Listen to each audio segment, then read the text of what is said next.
Decíamos que, una vez reintegrado al grupo el peregrino Sun, el monje Tang y sus discípulos continuaron el camino hacia el oeste, tan unidos en cuerpo y espíritu como si se tratara de un solo ser.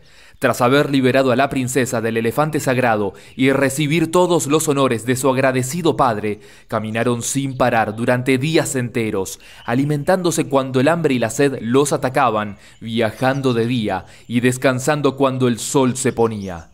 No tardó en llegar la temporada de la triple primavera, una temporada en la que la brisa sacude las verdosas hojas de los sauces con la suavidad de la seda y todo parece estar cargado de poesía. El aire se llena de los trinos de los pájaros y la dulzura de las flores, cuyos capullos se abren sin cesar. Es un tiempo para gozar del esplendor de la primavera, cuando las golondrinas acuden a los árboles Hai Tang, como si fueran cortesanos convocados por el emperador. Las calles de la ciudad imperial se llenan de un polvo rojizo, se oye por doquier el sonido de flautas y otros instrumentos de cuerda, los viandantes visten sus mejores galas de seda y las callejuelas se ven inundadas de juegos y de gentes que no paran de brindar. Mientras discípulos y maestro caminaban con lentitud, gozando de la serena belleza del paisaje, se toparon con una montaña altísima que hizo exclamar al monje Tang: «Extremad cuanto podáis la precaución, o mucho me equivoco, o en esa enorme mole que tenemos ante nosotros se esconde una gran cantidad de lobos y tigres, dispuestos a no dejarnos seguir adelante». «Maestro», replicó el peregrino, «quien ha renunciado a la familia no debe hablar como quien aún goza de ella. ¿Acaso habéis olvidado ya las palabras del Sutra del Corazón que os entregó el monje del Nido del Cuervo? Los obstáculos no tienen ninguna entidad, de ahí que el temor y el terror carezcan totalmente de sentido. Quien así obra no conoce las sendas del error. Cuanto debéis hacer para lograr tan alto fin es limpiar de toda brosa vuestra mente y lavar con cuidado el polvo que se ha ido acumulando en vuestros oídos. Nunca seréis un hombre entre los hombres si no llegáis a probar el más insoportable de los dolores. No debéis preocuparos, maestro, porque teniéndome a vuestro lado, todo os saldrá bien, aunque desaparezca el mundo y los cielos se derrumben. ¿A qué viene, pues, ese temor a los tigres y lobos? Tras mi partida de Chang'an, siguiendo el deseo imperial, contestó el maestro, tirando de las riendas del caballo, mi único propósito ha sido contemplar la imagen de oro de Buda que se alza en la sagrada pagoda de Sari y gozar de la serenidad de sus cejas de jade blanco. Con tal fin, no he dudado en vadear incontables ríos y escalar montañas que jamás había hollado el pie humano. Las neblinas han penetrado al interior de mis huesos y las olas me han cubierto al romper con su espuma. ¿Cómo podré descansar de tanta fatiga? Si lo que deseáis es descansar, no hay cosa más fácil de conseguir, replicó el peregrino, soltando la carcajada. Cuando hayáis conseguido la perfección, dejarán de existir para vos las 12 causas y reinará por doquier la nada. Entonces afluirá hacia vos el descanso como la cosa más natural del mundo. Al oír tan reconfortantes palabras, el monje Tang no pudo por menos de dejar de lado la inquietud que le embargaba y espolió su caballo. De esa forma comenzaron la ascensión de la montaña, que era en verdad abrupta y encerraba 1001 peligros.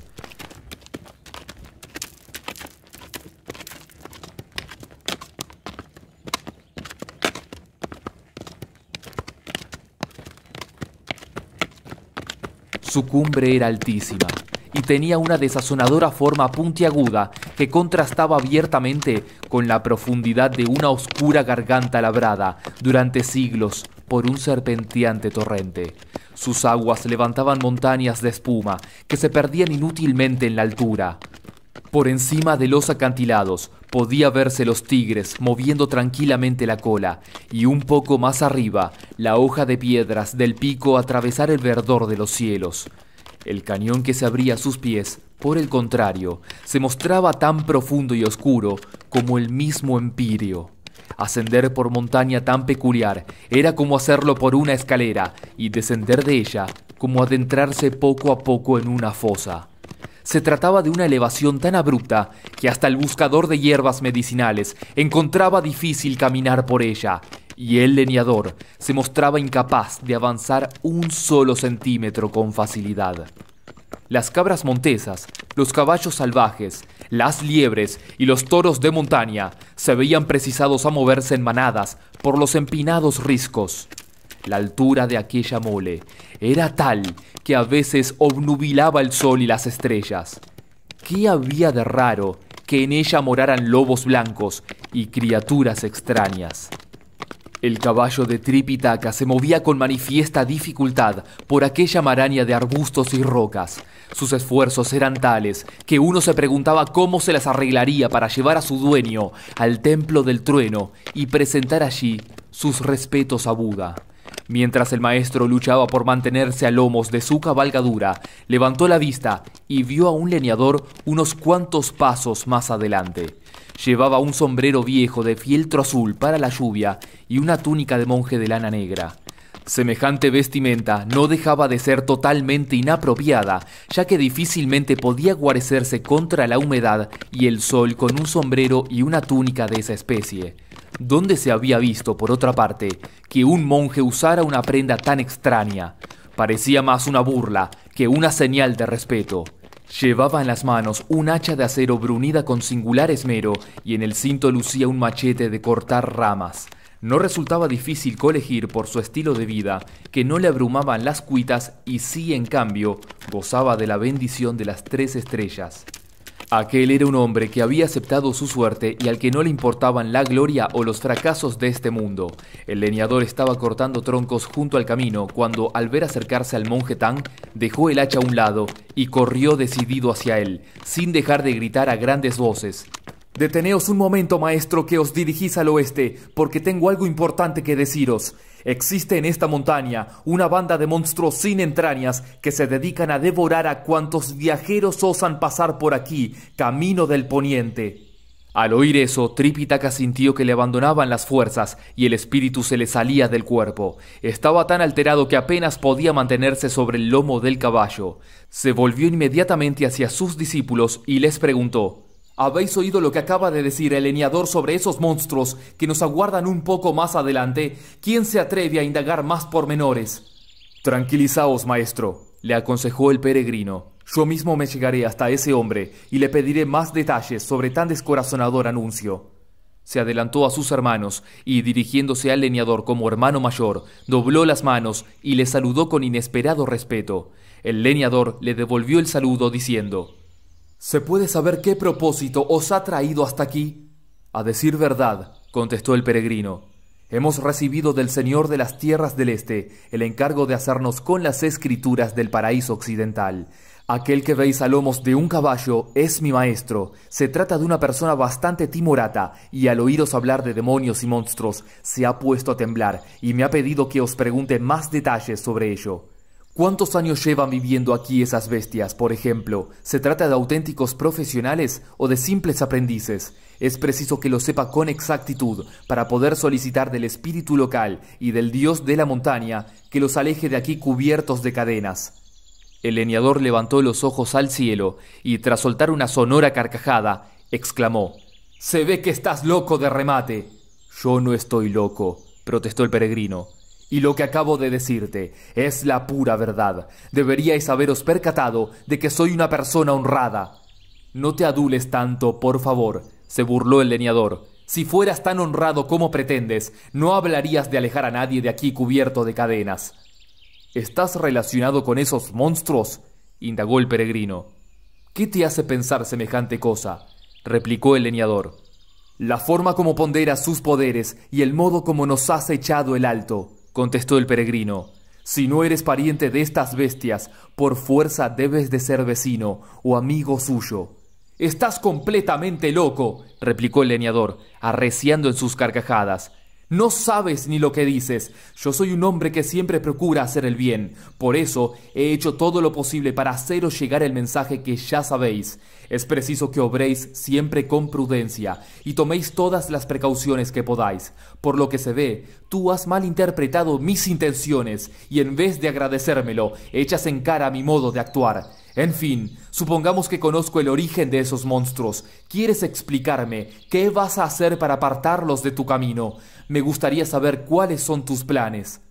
Si son monstruos celestes, contestó el peregrino, les ordenaré que vayan a ver al emperador de Jade. Si por el contrario su origen es terrestre, les haré ir al palacio de la tierra. De esta forma, los del oeste volverán junto a Buda, los del este regresarán al lado de los sabios, los del norte retornarán al de Chen Wu, y los del sur correrán al encuentro del dios del fuego. Si son espíritus de dragones, serán enviados sin demora ante los señores de los océanos, y si se trata de ogros, deberán comparecer ante el mismísimo Rey Yama. Cada clase de monstruo posee su propio lugar, y puedo aseguraros que estoy familiarizado con todos ellos. Lo único que tengo que hacer es promulgar una orden y todos partirán inmediatamente hacia su destino, aunque sea de noche y no se vea nada. Lejos de apaciguar la risa del leñador, esas palabras la avivaron aún más. «No me cabe la menor duda», exclamó una vez más el leñador. «Estás totalmente loco. Lo más seguro es que hayas visitado algunos lugares sagrados y hayas aprendido un poco de magia y algún que otro conjuro con agua. No lo pongo en duda. Es más, admito que seas capaz de dominar monstruos y expulsar espíritus, pero te advierto que en toda tu vida te has encontrado con bestias tan crueles como esas de las que te he hablado». «¿Qué te hace insistir tanto en su crueldad?», inquirió el peregrino. «Esta cordillera», respondió el leñador, «posee una longitud que supera con mucho los 6000 kilómetros y es conocida por doquier por el nombre de la montaña altísima. En ella se abre una caverna llamada de la Flor de Loto, donde habitan dos monstruos, auténticos maestros en el arte del engaño, que se han empeñado en devorar al monje Tang. Si venís de una región que no tenga nada que ver con ese imperio, no tenéis nada que temer, pero como estéis asociados de alguna manera con la palabra Tang, tened por seguro que de aquí no pasaréis». «Nuestro viaje se inició precisamente en la corte de los Tang», confesó el peregrino. «Es a vosotros a los que están esperando para matar su hambre», afirmó el leñador. «No me digas», exclamó el peregrino burlón. «¿Quieres explicarme cómo piensan devorarme?» «¿Por qué preguntas eso?», replicó el leñador. «Porque si piensan empezar a comernos por la cabeza», contestó el peregrino, «la cosa no es tan seria como si deciden hacerlo primero por los pies». «¿Qué diferencia existe en eso?», preguntó el leñador sorprendido. «Se empiece por donde se empiece, el resultado es siempre el mismo». «Se ve que no tienes mucha experiencia en eso», comentó el peregrino. «Si nos comen empezando por la cabeza, después del primer mordisco no sentiremos dolor alguno, aunque a continuación nos frían, nos hacen o nos cuezan a fuego lento. Si, por el contrario, comienzan por los pies, pasan acto seguido a las piernas, y de ahí a las pantorrillas y a la pelvis, mastica que te mastica y roe que te roe. Es muy posible que, cuando lleguen a la cintura, todavía no hayamos muerto. ¿Te imaginas el sufrimiento que eso puede producir? Como ves, la diferencia es grande». «No te preocupes por eso», respondió el leñador.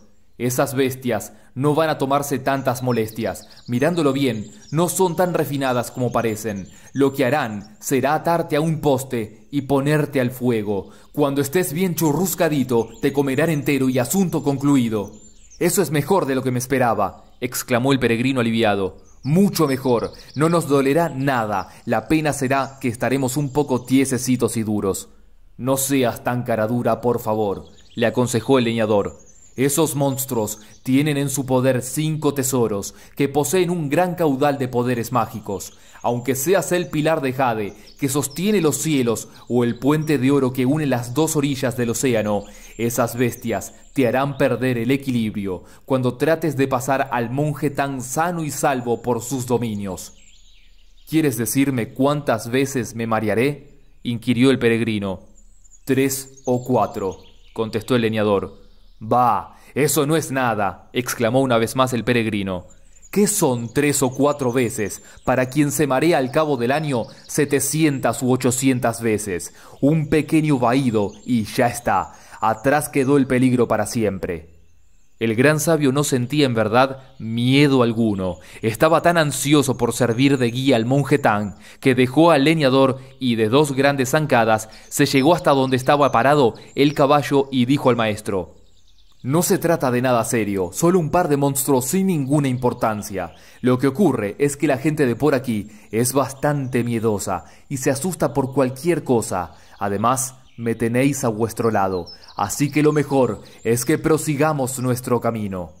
A Tripitaka no le quedó más remedio que seguir adelante, pero al pasar junto al leñador, este se desvaneció de pronto y el maestro preguntó sobresaltado: «¿Cómo es posible que la persona encargada de traernos ese mensaje tan desalentador haya desaparecido tan de repente?»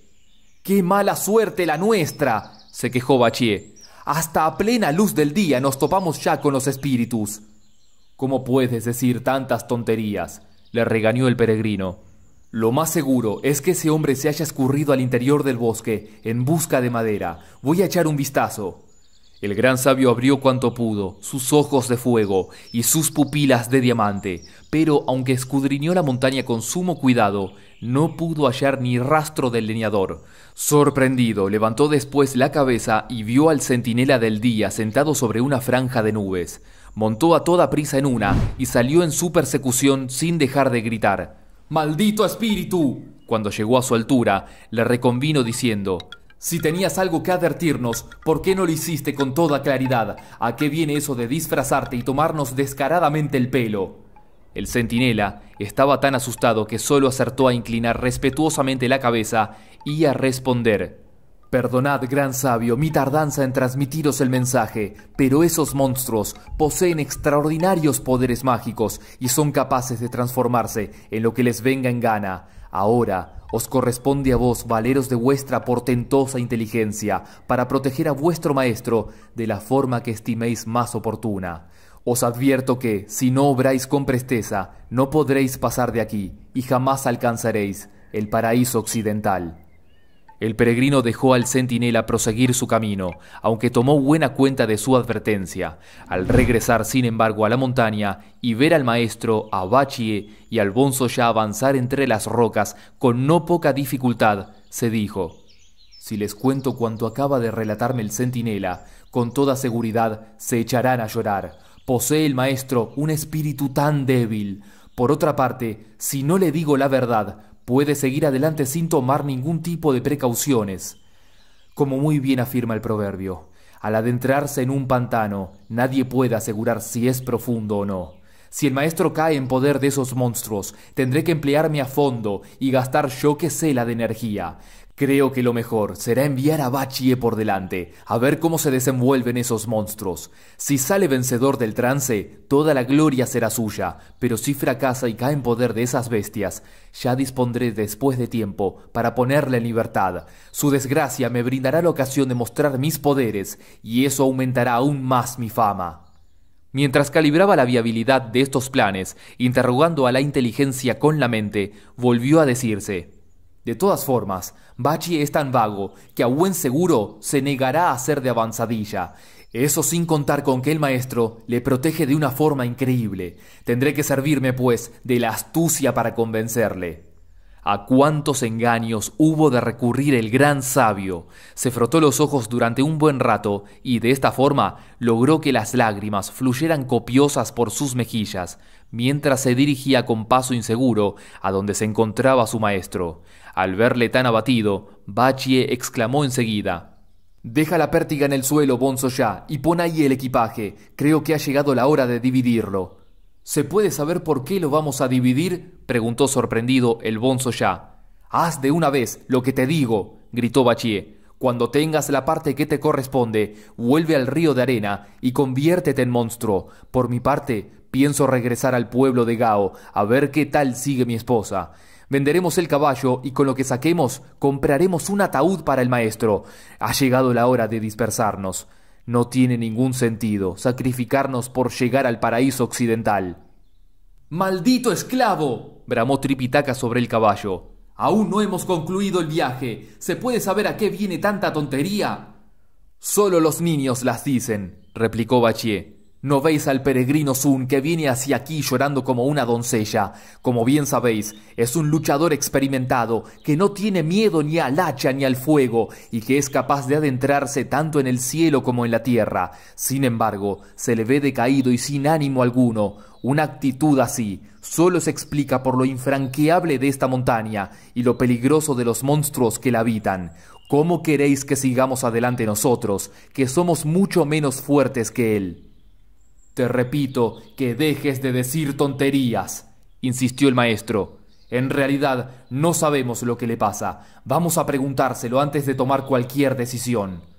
Cuando comprendió que el peregrino estaba lo suficientemente cerca para poder oírle, levantó la voz diciendo: Si hay algo que te desazona, no estaría de más que lo compartieras con nosotros. ¿Se puede saber por qué te muestras tan abatido? No querrás asustarnos con esa cara tan lúgubre que traes, ¿verdad? Acabo de descubrir que el mensajero que nos ha anunciado todas esas desgracias era nada más y nada menos que el centinela del día. Me ha confirmado que los monstruos que nos esperan más adelante son tan crueles que no dejan pasar a nadie por sus dominios. Estos, por otra parte, son tan abruptos que hasta la fecha no ha podido trasponerlos ningún ser humano. Creo que tampoco nosotros seremos capaces de hacerlo, así que lo mejor es que lo dejemos para otra ocasión. Al oír eso, el maestro se puso tan nervioso que agarró, desesperado, la túnica de piel de tigre del peregrino y le dijo: «Llevamos cubierta ya más de la mitad del viaje. ¿Cómo puedes hablar ahora de esa forma tan descorazonadora?» «Me debo totalmente a vuestra causa», afirmó el peregrino. «Pero me temo que esos monstruos son mucho más fuertes que nosotros y no podremos hacerles frente sin ayuda. Como muy bien reza el dicho, aunque el hierro esté ya en el interior del horno, nunca se sabe los tornillos que se pueden sacar de él». «En eso tienes razón», admitió el maestro. «Es muy difícil para una sola persona salir airosa de este trance, pues como suelen afirmar los libros de tácticas militares, unos pocos no pueden derrotar a un ejército completo. Pero aquí somos 4, debes contar también con Bachie y el Bonzo Ya. Te doy permiso para que dispongas de ellos como mejor te plazca. Me figuro que te servirán de mucha ayuda protegiéndote los flancos. En fin, tú sabes mucho más que yo de esas cosas. Lo que importa es que todos colaboremos y podamos llegar sin mayores tropiezos a la otra parte de esta montaña. ¿No habremos dado así un paso más para conseguir nuestros propósitos?» Toda la comedia del peregrino estaba encaminada a arrancar del maestro precisamente esas palabras. Satisfecho de su triunfo, se limpió las lágrimas y dijo: «Si deseáis en verdad cruzar esta montaña, es preciso que Chu Bachie acepte llevar a cabo 2 misiones que tengo pensadas para él. Solo entonces dispondremos de 1/3 de posibilidades de salir airosos de nuestro empeño. Si por el contrario no se aviene a ayudarme, podéis olvidaros de todo el asunto». «No, no», protestó Bachie sacudiendo la cabeza. «Es mejor que cada cual nos vayamos por donde hemos venido. No comprendo por qué ahora quieres liarme». «No seas tan impulsivo, por favor», le aconsejó el maestro. «Enterémonos primero de qué es lo que quiere Wukong que hagas». «Está bien», replicó el idiota, volviéndose hacia el peregrino. «¿Cuáles son esas 2 misiones de las que hablabas?» «La primera», respondió el peregrino, «que cuides del maestro, y la segunda, que vayas a patrullar la montaña». «No me parecen muy compatibles», opinó Bachie. «Cuidar del maestro implica quedarme aquí sentado, mientras que salir de patrulla exige que me aleje de su lado. No querrás que me siente unos minutos y camine otros pocos, ¿verdad? Es imposible que haga las 2 cosas a un tiempo. ¿No lo comprendes?» «Claro que sí», reconoció el peregrino. «Sin embargo, nadie ha pedido eso, sino que elijas una de las 2. «Eso es fácil de decidir», comentó Bachie sonriendo. «De todas formas, antes necesito saber qué tengo que hacer para proteger al maestro o para salir por ahí a recorrer la montaña. Quien no conoce de antemano sus obligaciones no puede afirmar que vaya a ser capaz de llevarlas a buen término». «Cuidar del maestro», explicó el peregrino. Implica permanecer a su lado cuando quiera hacer sus necesidades, acompañarle cuando desee moverse por ahí e ir a mendigar algo de comida vegetariana cuando sienta hambre. Pero recuerda bien esto, si no te muestras diligente con él, recibirás una buena paliza, lo mismo que si su tez pierde algo de color o si sus fuerzas flaquean un poco. «Pero eso es extremadamente difícil, dificilísimo», protestó Bachie alarmado.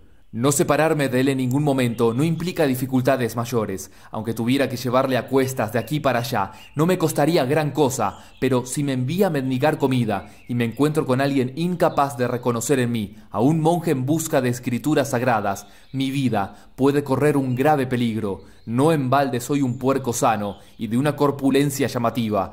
¿Quién no va a intentar darme caza con horcas y estacas al verme tan rollizo y bien criado? Lo más seguro es que, después de darme muerte, me lleven a sus casas y me dejen secar, para que pueda servirles de alimento durante un año completo. ¿No supone eso meterme yo mismo en la boca del lobo? En ese caso, concluyó el peregrino, deberás salir de patrulla. ¿Y eso qué conlleva?, inquirió Bachie. Adentrarte en la montaña y tratar de descubrir cuántos monstruos se esconden en ella, respondió el peregrino. De esa forma podremos hacer planes para atravesarla sin problemas. Eso para mí no es nada, reconoció aliviado Bachie. Ahora mismo voy a salir de patrulla.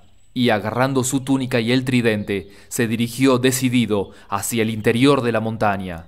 Al verle partir con aire tan despreocupado, el peregrino no pudo evitar una sonrisa socarrona. Eso le valió una regañina del maestro, que exclamó ofendido: «Maldito mono sin entrañas, ves a tu hermano marchar directamente hacia la muerte y encima te burlas de él. ¿Cuándo vais a dejar de envidiaros? Es vergonzoso haberte servido de esas artes para obligarle a salir en lo que tú has llamado de patrulla. ¿Por qué tienes que ser tan astuto y valerte de la palabrería y el engaño? Pero, lejos de contentarte con eso, te burlas y te ríes de él. ¿Cómo puedes ser así?» «Yo no me burlo de nadie», se defendió el peregrino. «Mi risa obedece en realidad a otros motivos. Aunque Bachie acabe de marcharse, os aseguro que ni patrullará esta montaña, ni se enfrentará a monstruo alguno. Lo que hará será esconderse en algún lugar seguro y después volverá a contarnos alguna historia absurda que él mismo se haya inventado». «¿Cómo puedes afirmar semejante cosa?», le reconvino una vez más el maestro. «Algo me dice que es eso lo que hará», contestó el peregrino. «Si no me creéis, podéis ir tras él y comprobarlo por vos mismo. De todas formas, es mejor que lo haga yo. Si por casualidad se topa con algún monstruo, puedo ayudarle y comprobar al mismo tiempo si es auténtico o no su compromiso de servir fielmente a Buda». «Me parece una idea excelente», dijo el maestro más tranquilo, «pero por favor, procura no burlarte más de él». El peregrino prometió que así lo haría y se lanzó corriendo montaña arriba. Sacudió después ligeramente el cuerpo y se transformó en una pequeña avispa.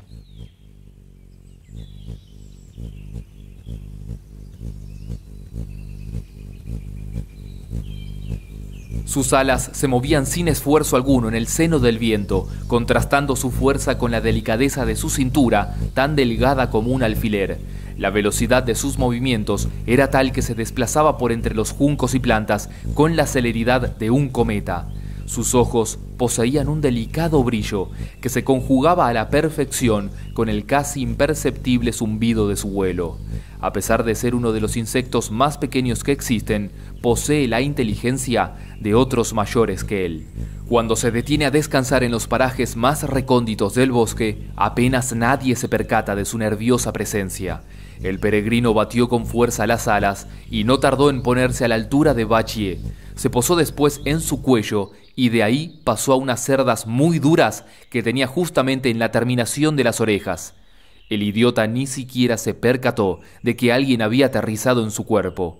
Tras caminar durante 7 u 8 kilómetros, dejó caer su pesado tridente, se volvió de improviso hacia donde se encontraba el monje Tang y sin dejar de agitar cómicamente los pies y las manos, empezó a maldecir su suerte diciendo: Qué bien se lo están pasando el loco de mi maestro, el desaprensivo Pima Wen y el mariquita del Bonzo Ya, mientras yo me veo obligado a aullar los caminos sin parar. Todos esperamos alcanzar la perfección y acumular méritos, consiguiendo las escrituras sagradas, pero soy solo yo el que tiene que sacrificarse, saliendo a patrullar estas montañas. Sí, en verdad, hay por aquí cerca unos monstruos terribles. Lo que teníamos que hacer era tratar de pasar totalmente desapercibidos. Pero no es suficiente eso para ellos. Sin pedir mi opinión, me obligan a ir en busca de esas bestias. Arreglados andan conmigo, porque ahora mismo voy a tumbarme a echar una siesta. Cuando me despierte, iré a contarles lo primero que se me ocurra y asunto concluido. Todo parecía conjurarse para facilitar los planes del idiota. A 2 pasos de donde se encontraba, en un recodo de la montaña, descubrió un manto de hierba rojiza y hacia allá se dirigió, arrastrando el tridente. Inmediatamente se dejó caer en el suelo y exclamó, estirándose voluptuosamente: ¡qué comodidad! Ni siquiera un Pima Wen puede gozar de placeres tan exquisitos como este. El peregrino, que continuaba agarrado a una de sus cerdas de detrás de la oreja, no pudo contenerse al oír semejantes desatinos y voló hacia lo alto, dispuesto a estropearle sus planes. Volvió a sacudir ligeramente el cuerpo y al instante se convirtió en un pequeño pájaro carpintero. La dureza de su pico no tenía en nada que envidiar a la del acero, cosa que contrastaba con el brillo y la delicadeza de su plumaje. Sus uñas, por el contrario, eran tan afiladas como clavos de acero. De ellas se servía para agarrarse con fuerza a los troncos de los que se alimentaba, aunque a decir verdad le gustaban más los que habían sido ya carcomidos por los insectos y los que crecían solitarios y viejos en algún lugar apartado. Eran inconfundibles sus ojos redondos, su cola en forma de abanico, su manera de posarse en las ramas y el ruido monótono de su constante picoteo. El pájaro en el que se convirtió el peregrino no era ni demasiado grande ni demasiado pequeño, no pesando, de hecho, más de unas cuantas onzas. Con su pico rojo, duro como el bronce, y sus garras negruzcas, resistentes como el hierro, se dejó caer desde lo alto sobre el desprevenido Bachie. El idiota estaba ya roncando con la cabeza hacia arriba y recibió en el morro un picotazo tan terrible que se puso inmediatamente de pie sin dejar de gritar como un loco. ¡Un monstruo! ¡Acaba de alcanzarme un monstruo con su lanza! ¡Santo cielo! ¡Cómo me duele el morro! Se lo frotó con una mano y descubrió que estaba sangrando. Eso le hizo quejarse de su suerte, diciendo: ¡qué mala pata! Siempre me ocurre lo mismo. ¿Es que nunca va a quererme sonreír la fortuna? Pero, pese a la sangre que tenía aparatosamente sus manos, nada se movía a su alrededor. Todo parecía estar tan tranquilo como antes. ¡Qué raro!, volvió a exclamar. No se ve a ningún monstruo. Si no ha sido una bestia, ¿quién ha podido darme un lanzazo en la boca? En ese momento, levantó la cabeza hacia arriba y descubrió a un pequeño pájaro carpintero revoloteando por encima de los árboles. Rechinándole los dientes de rabia, gritó enfurecido: ¡maldita bestezuela! Como si no fueran suficientes los malos tratos del Pima Wen para que encima vengas tú a incordiarme. Ahora me lo explico. Lo más seguro es que ese pájaro haya pensado que no soy humano, confundiendo mi morro con un tronco carcomido y lleno de gusanos. No me cabe duda de que está buscando insectos y por eso me ha dado ese picotazo. Será mejor, por tanto, que esconda cuanto antes la jeta en el pecho. Y de nuevo se dejó caer en el suelo para seguir durmiendo. Pero el peregrino volvió a lanzarse contra él desde lo alto, propinándole un tremendo picotazo en la misma base de la oreja. El idiota dio un salto y exclamó una vez más, furioso: ¡bestia maldita! Se ve que la ha tomado conmigo. Debe de tener el nido por aquí cerca y se ha debido de creer que he venido a robarle los huevos o los polluelos. Eso explica su manía de atacarme. Está bien, me marcho. Ya encontraré en otro sitio un lugar para dormir más tranquilo. Cogió el tridente y tras abandonar la placidez del prado de hierba roja, salió de nuevo al camino. El peregrino, por su parte, se partía de risa, diciéndose divertido: ¡qué tonto! Ni con los ojos abiertos de par en par ha sido capaz de reconocerme. Volvió a sacudir otra vez el cuerpo y se convirtió en un pequeño saltamontes que se agarró con fuerza a las impresionantes cerdas que el idiota tenía detrás de la oreja. Tras adentrarse en la montaña 4 o 5 kilómetros, Bachie llegó a un valle en el que se levantaban 3 espigones cuadrados de roca verde, del tamaño de una mesa normal. El idiota dejó a un lado el tridente y se inclinó respetuosamente ante las piedras. El peregrino no pudo evitar soltar la carcajada, diciéndose: «Realmente está como una regadera, ni que estas rocas fueran hombres y pudieran hablar y devolver el saludo. ¿A qué viene entonces de inclinarse ante ellas? No tiene sentido mostrarles tanto respeto». Pero el idiota estaba haciendo como si aquellos bloques de piedras en realidad fueran el monje Tang, el Bonzo Ya y el peregrino. Se trataba, de hecho, de una especie de ensayo de lo que pensaba decirles a su vuelta.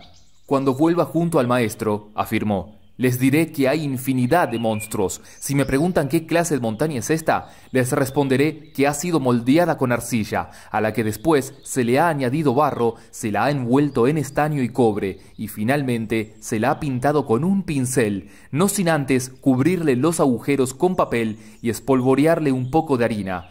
Si responden que eso son tonterías, les diré que es una montaña extremadamente abrupta. Seguro que entonces me preguntarán de qué tipo es la caverna en la que habitan los monstruos, y yo les contestaré que muy bien protegida por rocas prácticamente inaccesibles. Querrán saber a continuación de qué clase son sus puertas, y yo les responderé que de láminas de acero reforzadas con clavos muy anchos. Eso reavivará su imaginación y les llevará a inquirir sobre la profundidad de la cueva, a lo que yo contestaré que consta de 3 porciones bien definidas. Si insisten en que les diga más detalles, tales como cuántos clavos hay en cada uno de los batientes de la puerta, me limitaré a aclararles que estaba demasiado nervioso para fijarme en detalles de tan poca importancia. Bueno, ahora que lo tengo ya todo preparado, creo que ha llegado el momento de volver a engañar a ese engreído Pima Wen. Satisfecho de su plan, el idiota agarró el tridente y volvió lentamente sobre sus pasos. Desgraciadamente, desconocía que el peregrino lo había oído todo, escondido detrás de su oreja. Al ver que sus predicciones estaban a punto de cumplirse, Wukong desplegó sus alas y se dejó llevar por el viento hasta donde estaba su maestro. Allí volvió a tomar la forma que le era habitual y saludó a sus 2 hermanos. «Así que ya has vuelto», comentó el maestro. «¿Cómo es que no viene Wu Nen contigo?» «Estará aquí dentro de muy poco», contestó el peregrino, luchando por ahogar la risa. «Se ha retrasado un poco inventando algunas mentiras». «Una persona como él, que tiene los ojos cubiertos totalmente por las orejas, por fuerza tiene que ser un estúpido», dijo el maestro. «¿Se puede saber de qué mentira se trata? Espero que no sea ninguno de tus planes para ponerle en ridículo ante mí». «¿Por qué siempre tratáis de esconder todos sus defectos?», se quejó el peregrino. «Yo no me he inventado lo que os he dicho, sino que lo he oído directamente de sus labios». Y le relató con todo detalle cómo el idiota se había tumbado en la hierba a echar una siesta, cómo se lo había impedido el inoportuno ataque del pájaro carpintero, cómo se había inclinado ante las rocas del valle y había labrado aquella absurda historia de los monstruos de la montaña y de la caverna de puertas de acero en la que habitaban. No había acabado de decirlo cuando vieron a lo lejos acercarse al idiota. Venía con la cabeza inclinada, repasando una y otra vez lo que tenía pensado decir, pues temía olvidar algún detalle de lo que él mismo se había inventado. «¿Se puede saber qué es eso que vas murmurando?», le gritó el peregrino burlón. Bachie levantó enseguida las orejas y respondió mirando a su alrededor. «Nada, que es siempre un placer encontrarnos de nuevo con quienes constituyen nuestro hogar». Acto seguido, se echó a los pies del maestro, que le levantó del suelo diciendo: «No seas tan educado, me figuro que debes de estar muy cansado». «Así es», reconoció Bachía al punto. «No hay cosa más agotadora que subir y bajar montañas». «¿Has averiguado si hay algún monstruo?», preguntó el maestro. Sí, contestó Bachía a toda prisa. «Hay una auténtica legión de ellos». «¿Y qué tal te han tratado?», volvió a inquirir el maestro.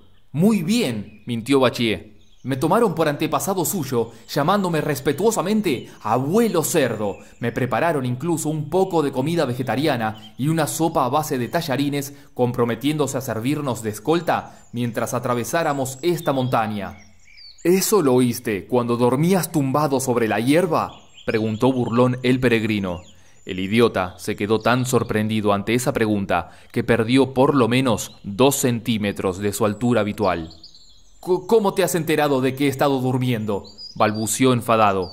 El peregrino se llegó hasta él y, agarrándole de la ropa, exclamó: Ven aquí, que quiero preguntarte algo. Eso alarmó aún más al idiota, que replicó temblando de pies a cabeza. Puedes preguntarme lo que quieras, pero no tienes ninguna necesidad de agarrarme de esta forma.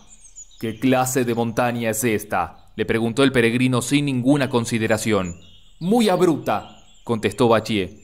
¿Y qué me dices de la caverna de los monstruos?, inquirió el peregrino. Protegida con rocas prácticamente inaccesibles, respondió Bachie más sereno. ¿Qué tipo de puertas posee?, insistió el peregrino. De hierro, guarnecido con clavos muy anchos, volvió a contestar Bachie.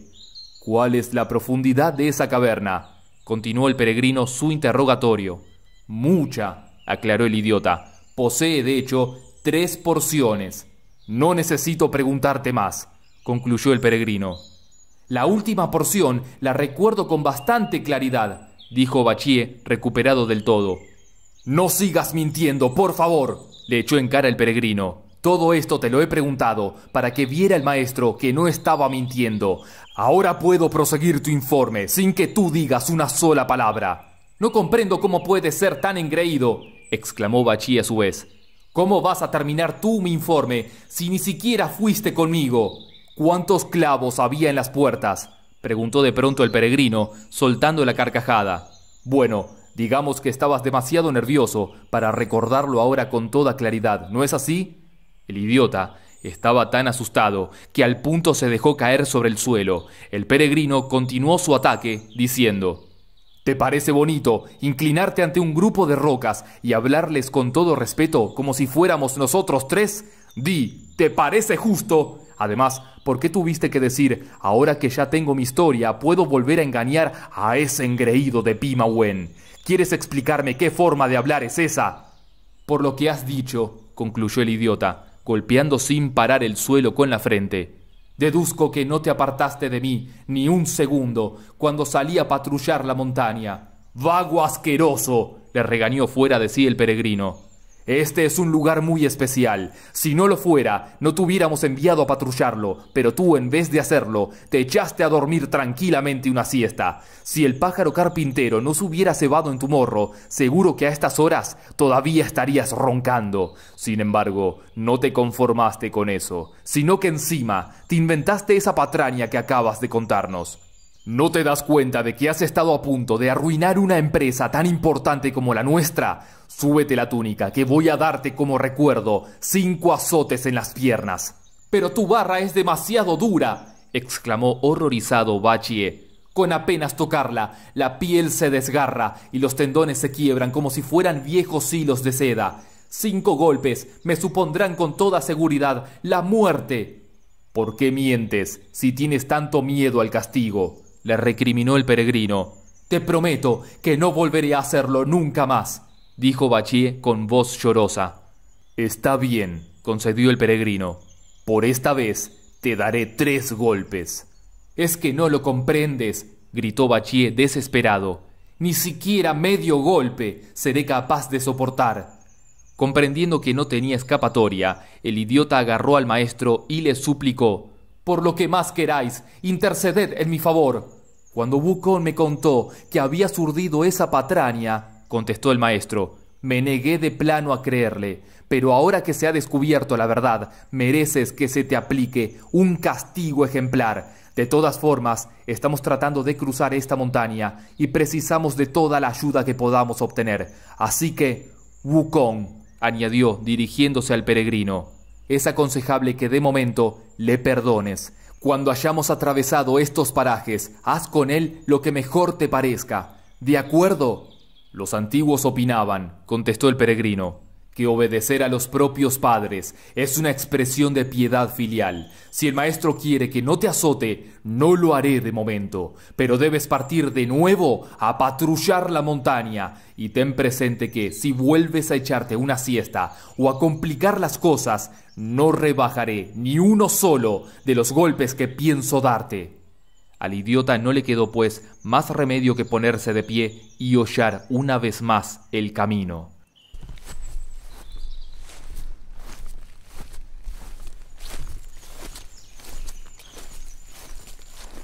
Esta vez, mientras caminaba, tenía la sensación de que el peregrino seguía cada uno de sus pasos, convertido en algo que él mismo desconocía. Cuando se topaba con algo nuevo, enseguida pensaba que se trataba de Wukong. De esta forma, recorrió 7 u 8 kilómetros hasta encontrarse con un tigre tremendo que corría pendiente arriba. Sin perder la compostura, levantó el tridente y preguntó con cierto fastidio: ¿por qué has tenido que seguirme para escuchar mis mentirillas? ¿Acaso no he prometido cumplir esta vez con mis obligaciones? Un poco más adelante, un golpe de viento derribó un árbol ya seco que fue rodando hacia donde él estaba. A punto de perder la paciencia, el idiota se golpeó en el pecho, diciendo: ¿por qué has hecho eso? ¿No dije que no iba a engañarte más? ¿Por qué has tenido que convertirte en un árbol y asustarme de la forma como lo has hecho? Continuó caminando y a los pocos pasos vio en el aire una Picasa con el cuello blanco que graznaba con insistencia y volvió a exclamar: ¿no te da vergüenza? Te dije que no iba a mentirte más. ¿Por qué te has convertido en una Picasa vieja? Es incomprensible tu afán de escuchar a escondidas cuanto digo. Pero esta vez el peregrino no le siguió. Todo era producto de su imaginación y sus sospechas, por lo que de momento no hablaremos más de él. Sí lo haremos, sin embargo, de la montaña que estaba a punto de explorar. Era conocida por el nombre de Altísima, y en ella se hallaba enclavada la caverna de la Flor de Loto, que servía de morada a 2 monstruos. Uno era conocido como el Gran Rey del Cuerno de Oro, y el otro el Gran Rey del Cuerno de Plata. Aquel día estaban sentados tranquilamente en la cueva, cuando Cuerno de Oro dijo de improviso a Cuerno de Plata: ¿cuánto tiempo hace que no salimos a patrullar la montaña? Por lo menos medio mes, contestó Cuerno de Plata. En ese caso, concluyó Cuerno de Oro, prepárate para hacerlo hoy. ¿Por qué precisamente hoy?, protestó Cuerno de Plata. Últimamente he oído comentar, explicó Cuerno de Oro, que el emperador de los Tang, cuyo imperio abarca las tierras del este, ha enviado a su hermano, el monje Tang, al oeste en busca de las escrituras sagradas de Buda. Según tengo entendido, le acompañan otros 3 monjes, que responden a los nombres de Peregrino Sun, Chu Bachie y el Bonzo Ya. Si contamos al caballo, hacen un total de 5 personas. Sería fantástico que anduvieran por aquí cerca y pudieras capturarlos para mí.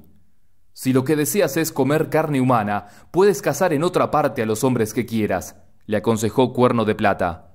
¿Para qué molestar a esos pobres monjes? Déjales seguir tranquilamente su camino.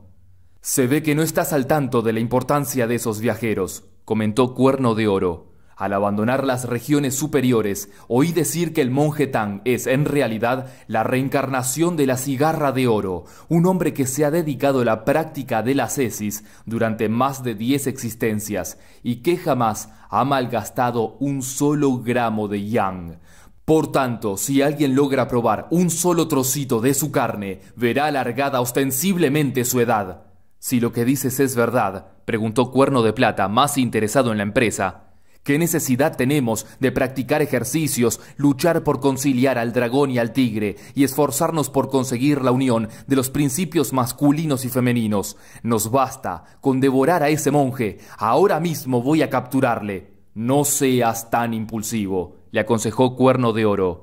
En asuntos como este, lo principal es no precipitarse. Si sales por esa puerta y echas mano del primer monje que encuentres, habrás violado la ley a lo tonto. Por cierto, aún recuerdo cómo es ese monje Tang. Mandaré hacer unos cuantos retratos suyos y de sus discípulos, y así no tendrás ningún problema a la hora de identificarlos. Cuando veas algún bonzo, compara su faz con la de las pinturas y, si se le parece, le traes enseguida para acá. No tardaron en estar listas las pinturas, a las que Cuerno de Oro añadió debajo su correspondiente nombre. Cuerno de Plata las guardó con cuidado en el bolsillo y abandonó la cueva seguida de no menos de 30 diablillos.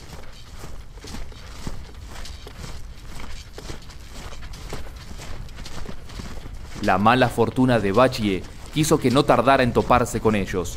Cuando más descuidado estaba, se vio rodeado por un grupo de demonios que le preguntaron con energía: ¿quién eres? Detente y dinos tu nombre. Sorprendido, el idiota levantó la cabeza y echó enseguida las orejas para atrás. Al ver que se trataba de demonios, se puso a temblar de miedo y se dijo muy alterado: Si les respondo que soy un monje que va en busca de escrituras, seguro que se apoderarán de mí en un abrir y cerrar de ojos, así que lo mejor será que les diga que no soy más que un vulgar caminante».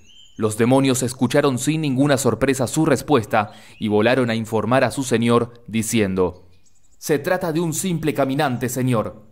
Pero junto a los que no pudieron reconocer a Bachie, había otros que encontraron su rostro muy familiar y, señalándole con insistencia, afirmaron muy exaltados: «Ese monje se parece muchísimo al retrato de Chu Bachie. ¿No os parece, señor?». El viejo demonio ordenó que colgaran la pintura para poder examinarla con mayor atención. En cuanto Bachie la vio, se dijo muy alterado: «Ahora me explico por qué últimamente me encuentro como sin fuerzas. Estas bestias han encerrado mi espíritu dentro de ese retrato». Mientras los demonios sostenían la pintura colgada de sus lanzas, Cuerno de Plata la estudió con detenimiento, murmurando para sí: «Ese que va montado en un caballo blanco es el monje Tang, y ese otro que tiene la cara toda llena de pelos, el peregrino Sun». «¿Veis cómo yo no estoy ahí?», exclamó un tanto aliviado Bachie. «Si me dejáis partir, os regalaré 3 cabezas de cerdo y más de 24 jarros del mejor vino que podáis imaginar». El idiota continuó prometiendo lo primero que se le venía a la cabeza, pero el monstruo no le prestó la menor atención. «Ese otro», prosiguió como si no hubiera sido interrumpido, «a juzgar por su pelo extremadamente largo, es el Bonzo Ya, y aquel de más allá no puede ser otro que Chu Bachie. Su hocico y sus orejas son francamente inconfundibles». Al oír eso, el idiota agachó cuanto pudo el morro, tratando inútilmente de esconderlo en el pecho. «¿Por qué escondes la boca de esa forma?», le interrogó el monstruo. «Estírala un poco para que podamos verla bien». «No puedo», mintió Bachie. «Se trata de un defecto de nacimiento. Espero que lo comprendáis, gran señor». Impertérrito, el demonio ordenó a sus subalternos que cogieran unos ganchos y se los sacaran a la fuerza. Bachie sacó el morro a toda prisa y dijo a manera de excusa: «Toda mi familia tiene una jeta como esta. Si tanto os gusta mirarla, no tenéis más que decírmelo. ¿A qué viene usar garfios? Aquí está a vuestra disposición, gran señor». Al darse cuenta de que se trataba de Bachie, el monstruo sacó su espada mágica y lanzó contra él un tajo terrible, que afortunadamente el idiota esquivó al tiempo que decía: «No seas tan impulsivo, muchacho, y presta atención a mi tridente». «A mí los hombres que se hacen monjes a mediana edad no me meten ningún miedo», se burló el monstruo soltando la carcajada. «Vaya con el muchacho», exclamó Bachie en el mismo tono. «Se ve que tiene un poquito de inteligencia. ¿Quién te ha dicho que yo me he hecho monje ya de mayorcito?» «Si sabes usar ese tridente», contestó el monstruo con desprecio, «es porque lo robaste, después de arar con él incontables jardines y campos». «Estás muy equivocado, muchacho», replicó Bachie, «porque esta maravilla jamás ha labrado la tierra. Mírala bien y te convencerás. Sus puntas tienen forma de garras de dragón y son de un oro purísimo. Pero si bella es su hechura, su efectividad en el combate no va a la zaga, porque es capaz de levantar un viento gélido y lanzar proyectiles de llamas luminosas. A 1000 monstruos ha vencido en su deambular hacia el oeste, siempre al servicio del intrépido monje Tang. Cuando se la sostiene en las manos, emite una neblina que oscurece la luna y el sol. Si se la levanta por encima de la cabeza, la oscuridad que genera es tan densa que roba todo brillo a la estrella polar. Es capaz de derribar el monte Tai, sumiendo en pánico a todos los monstruos que la habitan y de dar la vuelta a los océanos, haciendo que los dragones tiemblen de miedo. No dudo de que tú poseas poderes muy especiales, pero te aseguro que este tridente abrirá 9 heridas horrorosas en tu asqueroso cuerpo».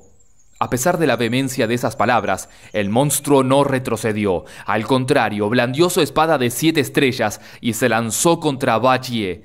La montaña fue testigo de su cruel encuentro. Más de 20 veces se destacara un claro vencedor. Bachie hizo gala de una creciente fiereza y de un desprecio total por su propia vida, que sumieron a su oponente en un progresivo temor. No podían dejar de impresionarle la forma como movía sus enormes orejas, ni la corriente de saliva que fluía de su boca, ni los gritos que sin cesar daba. El monstruo optó, pues, por abandonar el campo, encargando a los demonios que continuaran la batalla. Si se hubieran enfrentado a Bachie uno a uno, habrían salido derrotados de su intento, pero eran demasiados para un solo contendiente. Así lo entendió el idiota, que se dio la vuelta y trató de huir a toda prisa. El terreno era, sin embargo, muy accidentado y tropezó con cuantas vides y zarzas se topó en su camino. Eso aumentó aún más su ansiedad, hasta que finalmente uno de los demonios logró agarrarle de las piernas, haciéndole caer de cabeza en el suelo, como si fuera un perro tratando de comer mierda. Los otros demonios cayeron sobre él como un enjambre, agarrándole de las piernas y tirándole sin ningún respeto del rabo, las orejas y los pelos. De esta forma cargaron con él y le llevaron a la caverna. ¡Qué suerte tan aciaga la del idiota! Cuando los demonios se apoderan de un cuerpo, no hay quien pueda derrotarlos. Nadie es capaz ya de expulsarlos de él, aunque rara es la vez que no los suman en más de 10.000 enfermedades. No sabemos qué peligros corrió la vida de Bachie. Quien quiera descubrirlo tendrá que escuchar con atención las explicaciones que se brindan en el próximo capítulo.